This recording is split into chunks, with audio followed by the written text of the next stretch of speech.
So I'm on this long road trip, and as usual, with all this time on my hands, eventually I always get to this point where I'm incredibly bored and I'm not entertained anymore by anything, and I realize the only thing left to entertain myself is me, and I know that something good will happen.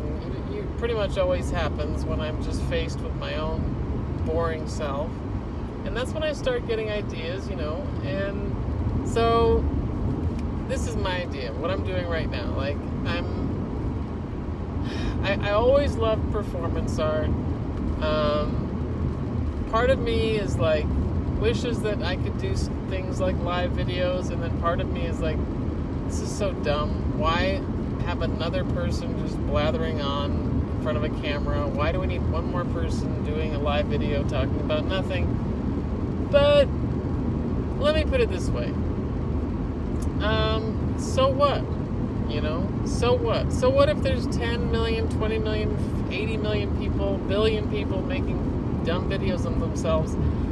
I think part of the reason we do this is, the main reason we do this is a need for connection. And I think that's what all art is. Writing, anything. It's just ways to connect and express yourself. So I guess if you could do it and not be a stuck-up person about it, then why not? So that's my goal, is to try to use all of these means. Like, there's so many different means at our disposal to create art. Why not just use them? Why fight it? So I'm on this drive, and I'm starting to get tuned in, to my own intuition. And I'm noticing that, last night when I pulled into this town in Idaho, no, it was actually Washington, Walla Walla, Washington.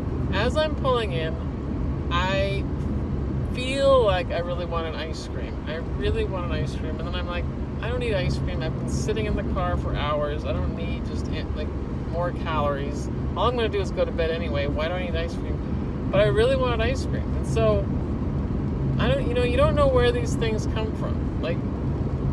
Sometimes I think needs and wants and desires come out of boredom, and I try not to just follow things out of boredom,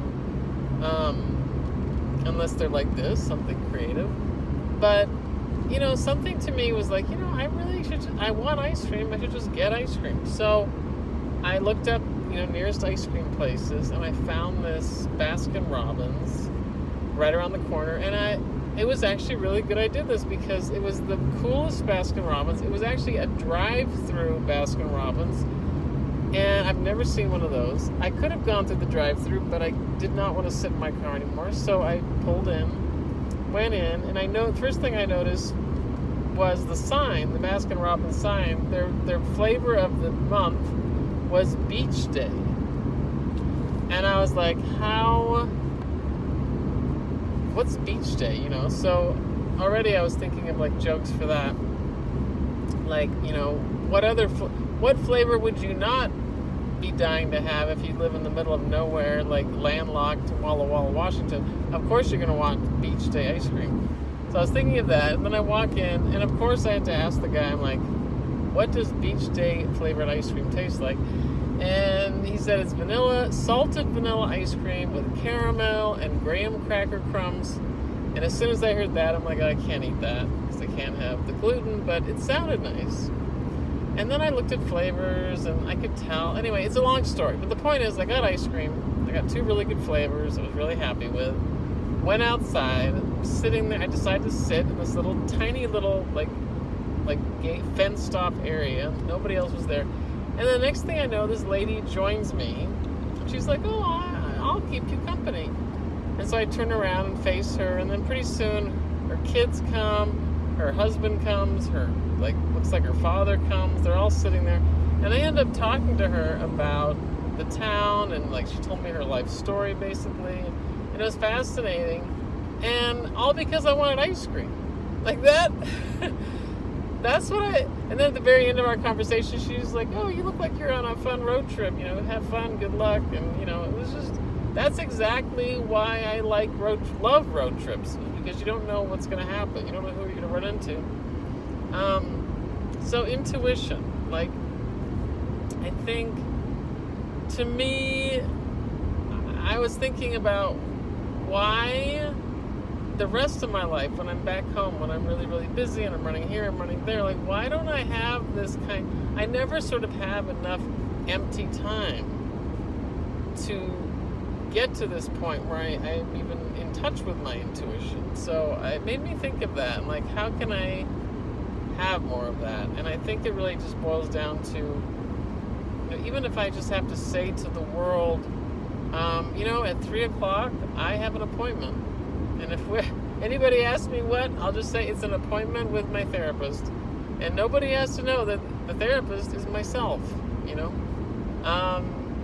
or writing, or whatever, or making art. Like, I think you have to set aside time just for yourself. And this got me thinking also on this trip about being alone versus being with people. And there's part of me that's always afraid of, if I'm alone too much, am I going to become like this crazy, nutty cat lady? I am very afraid of that. My grandmother actually kind of went crazy, so I really don't want to become that.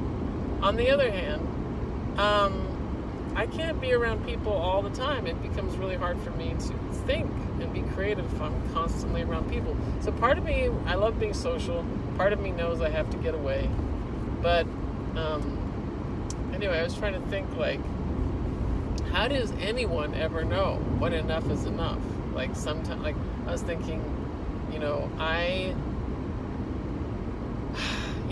don't want to ever get to the point where all I'm doing is sitting in my room making art and I'm never interacting with people. I'm never living life. Like, maybe some people do that. Like, I was listening to this podcast of this woman, and I can't remember her name, but she's this hilarious comedian.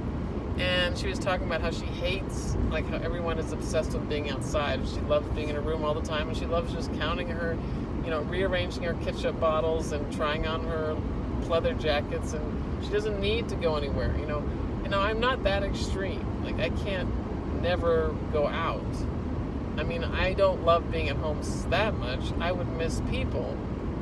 But I guess there's a little part of me that always worries that if I'm home too much, maybe I will lose that desire to even ever want to be around people and really become like a crazy person. And that scares the shit out of me.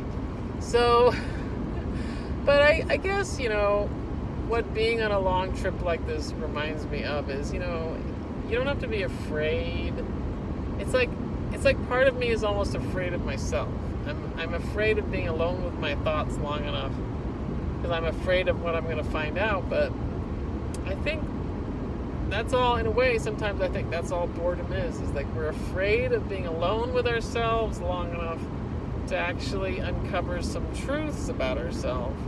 And I know one of the truths about myself is I do enjoy being alone. I don't need to be alone constantly, but I certainly sometimes don't need to be as busy as I am and running errands everywhere and going. And I mean, I really could just be alone for much longer stretches of time. And I bet that would bring a certain balance. And not only balance, but it would give me time to actually know myself better so that I could actually steer my life in directions that I want. I mean, literally, like right now, I'm on the road driving. Like, I am going where I want to go. I stop where I want to stop. And I think it's like a metaphor for life. When you take enough time to just be with yourself, you really do figure out what direction you need to go to be happy. And that's it.